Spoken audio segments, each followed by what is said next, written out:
پراسرار جنگل میں ایک نہایت چالاک اور نڈر خرگوش رہا کرتا تھا۔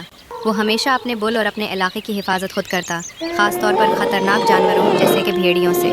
اگر کوئی بھیڑیا اس کے قریب آتا تو وہ اپنی ذہانت سے جال بچھاتا، اسے زخمی کرتا اور پھر کہیں دور جنگل میں چھوڑ آتا تاکہ دوبارہ واپس نہ آ سکے۔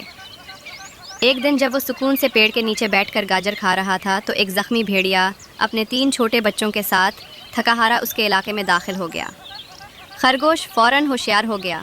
اس نے لمحہ ضائع کیے بغیر حملہ کر دیا اور بھیڑیے کو بے ہوش کر کے دور لے جا کر چھوڑ آیا۔ بچوں کی کمزور چیخیں فضا میں گونجتی رہیں مگر خرگوش کا دل سخت رہا۔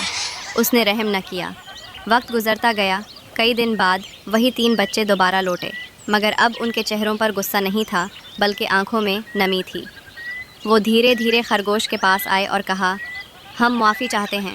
ہمارے والد شکاریوں سے بھاگتے ہوئے ہمیں بچانے کے لیے یہاں لائے تھے۔ ہم نے کسی کا کبھی نقصان نہیں کیا۔ یہ سن کر خرگوش کو جیسے کسی نے اندر سے جھنجھوڑ دیا۔ وہ گہری خاموشی میں ڈوب گیا اور پھر اس کا دل موم ہو گیا۔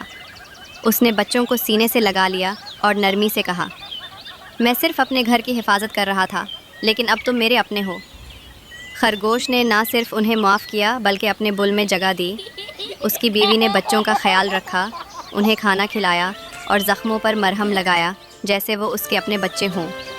کچھ دنوں بعد وہ زخمی بھیڑیا بھی واپس آ گیا۔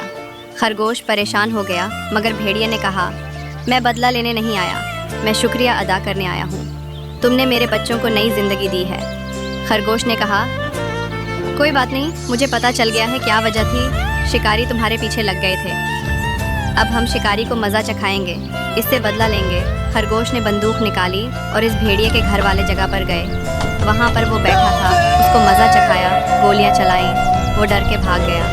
اس لمحے جنگل میں صرف محبت بول رہی تھی، سب ایک دوسرے سے گلے ملے اور یوں اسی طرح ان کی دوستی محبت میں بدل گئی۔